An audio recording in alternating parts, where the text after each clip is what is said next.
Welcome to the Geoff and Gena Show with Berkeley Geoff. And I'm Berkeley Gena, discussing royal news as the countdown to the coronation of King Charles III begins.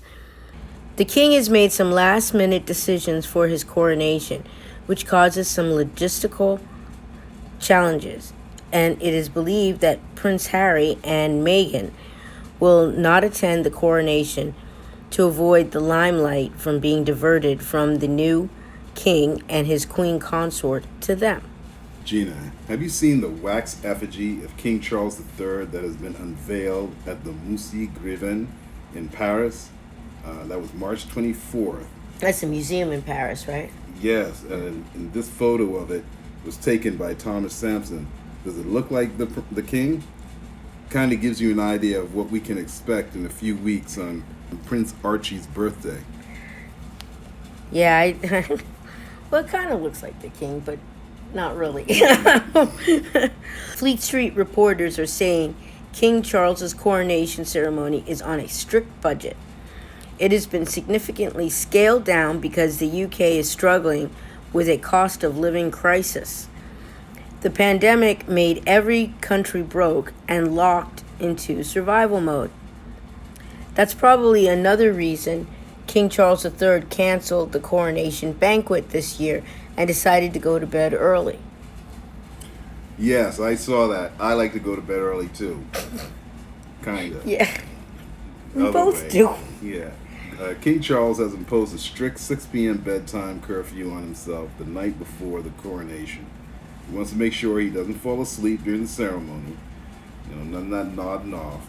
Yeah. And according to the Daily Mirror, the sovereign has announced his aides that he will not attend any royal duties after 6 p.m. on May 5th. That's AIDS, his helpers. Yeah. The king is 74 and is set to host a reception for Commonwealth leaders on the eve of his coronation, followed by a dinner at Buckingham Palace. However, he may leave the reception early. That's the opposite of what his mother, ER2, Elizabeth II. Elizabeth Regina. That's right. That's the opposite of what she did the night before her coronation.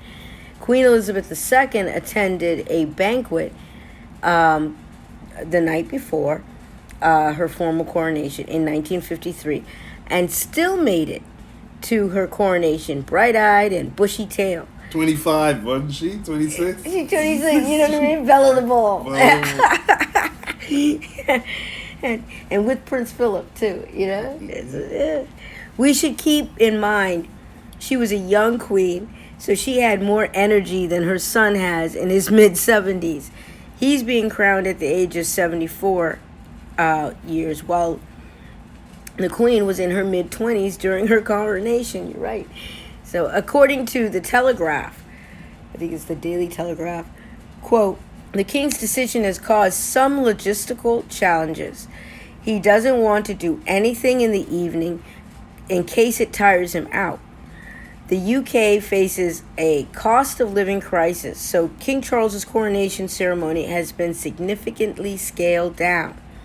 The event is expected to have around 2,000 attendees and will include a procession back to Buckingham Palace with the monarch and other royal family members appearing on the balcony. It is rumored that there are consequences of excluding Harry and Meghan's children from King Charles's coronation, and the fallout won't be good. Nothing is secret anymore at Buckingham Palace, and the plans for the coronation ceremony have been leaked, according to the Times of London. It has been revealed that Prince Harry and his wife Meghan Markle will not be part of the procession after the king's crowning at Westminster Abbey. Wow. It's a volatile season for royals at this coronation. A number of headliners paint a picture of fear looming in sovereign circles. Who knows if this confirms that Prince Harry, Meghan Markle will skip King Charles's coronation? 2. Will King Charles ask more royals to vacate London homes? Or 3.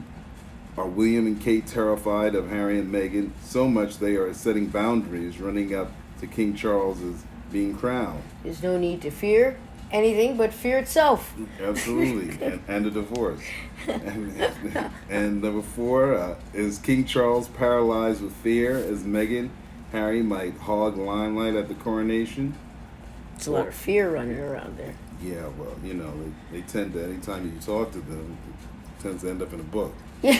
Ends up on somewhere. Uh, they like to talk it. Five. They're honest people. Yeah, yeah. There's no secrets amongst them. No secrets. Five. Royal family members now have to pay rent. As the new landlord, King Charles reveals his new real estate plan. And number six, court hearing for Prince Harry and Elton John's privacy case against UK publisher may begin soon if judge deems it worthy of going to trial. But isn't there like a statute of limitations on it? There is a statute limit, and I think that's the hiccup. That's what the judge is saying. It's Yeah. like this has been going on too long, Yeah. and it's outrageous. Yeah, this is a hiccup. Yeah, can't waste the court's time. So King Charles III is showing his subjects that his coronation means much ado about nothing. Remember that Shakespearean? Uh-huh. It's much ado about nothing as he responds with a budgeted ceremony scaled down due to the UK's cost of living crisis. Plans have been leaked indicating that only working royals, quote unquote, will be involved in the procession after the king's crowning at Westminster's Abbey. Despite this, the youngest child of the Prince and Princess of Wales, Louis, that's the little one, as George's little brother, and Charlotte, George and Charlotte's little brother, that Louis will be included in the procession.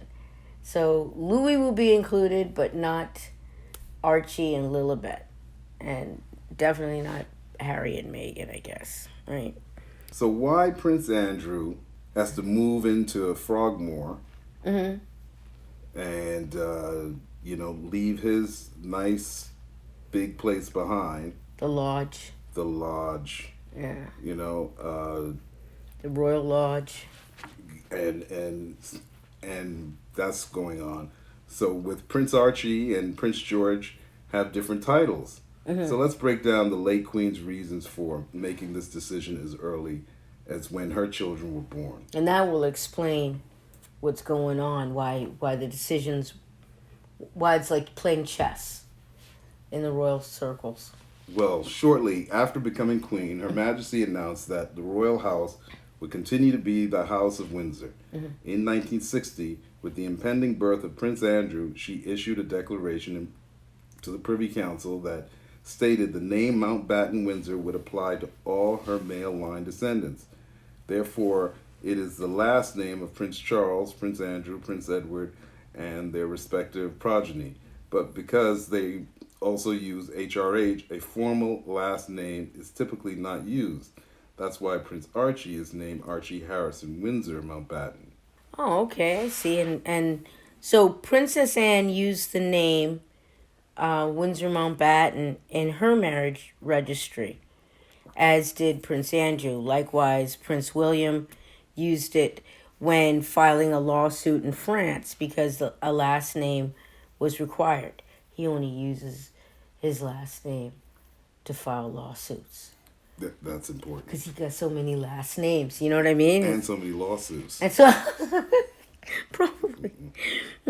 So now I know why Princess Anne's last name is Windsor Mountbatten, just like Prince Andrew and Edward.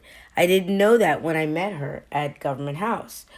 When Countess Sophie and Prince Edward got married, the Earl and Countess of Wessex, that's their titles, requested that their children not be given the titles Prince and Princess or HRH, but rather be styled as the children of an Earl.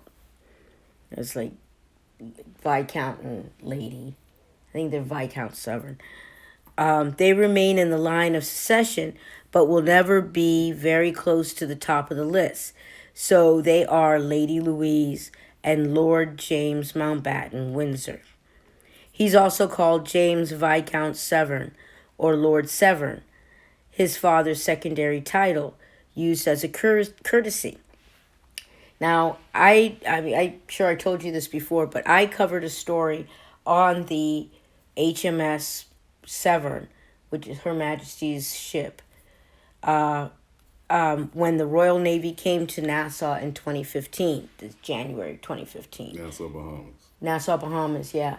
They were doing reconnaissance and surveillance of, there were poachers, illegal poachers from the Dominican Republic were creeping into Bahamian waters. So the Queen sent down her trusted boat for the from the Navy, the Royal Navy, Chase them away. To chase them away.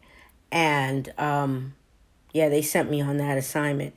And now I knew the ship was named after Prince Edward, who I met briefly at Government House when he and Countess Sophie came to visit. I also briefly met Countess Sophie as well. So now I understand so that was Prince Edward's ship that came down there. Yeah. Now, as the great-grandchild of the monarch, Archie is not entitled to be a prince. The Duke and Duchess of Sussex decided that he wouldn't be styled as the son of a duke, even though he is also entitled to use Earl of Dumbarton as a courtesy. He was given first and middle names along with his father's last name like any other child, and thus is Master Archie Harrison Mountbatten Windsor. When Prince Charles becomes king, Archie will become Prince Archie of Sussex. However, it remains to be seen if he will use the title since he will be living, presumably, in California. Now, Prince George, on the other hand, will be the grandson of a king, the son of a king, and then a king himself. As the children of the future monarch, he and his siblings are princess and princess, and are each styled HRH. Their legal last name is also Mountbatten Windsor, but they use their father's ducal territory instead and are George, Charlotte, and Louis Cambridge, just as their father and uncle were William and Harry Wales. So if the youngest child of the Prince and Princess of Wales, Louis, will be included in the procession, then we can expect to see Camilla, Queen Consort, the Prince and Princess of Wales, William and Kate, and then his children, George and Charlotte, who are Louis' older siblings. Gotcha. So they said, Geoff, that Louis stole the show at the Queen's Platinum Jubilee in June 2022, last summer, before she passed. The Commonwealth Parliamentary Association has stated that what was appropriate in the past may not necessarily be appropriate now. After hearing all that information, what are the chances of Prince Harry and Meghan going to the coronation? Some say their relevance is slipping by the day because they aren't working royals. They must have bookmakers and Netflix very nervous. Prince Harry and Meghan Markle are still at odds to appear at King Charles and Queen Camilla's coronation, but people writing stories on them believe the likelihood of the family, if the spare attending the historical event, is evaporating as Prince Archie's birthday approaches. So we will see what happens. Yeah, we'll see what happens. As this unfolds until May 5th. Till May 5th, that's right. You know, so until next time, I'm Berkeley Geoff. And I'm Berkeley Gena. Blessings and take care.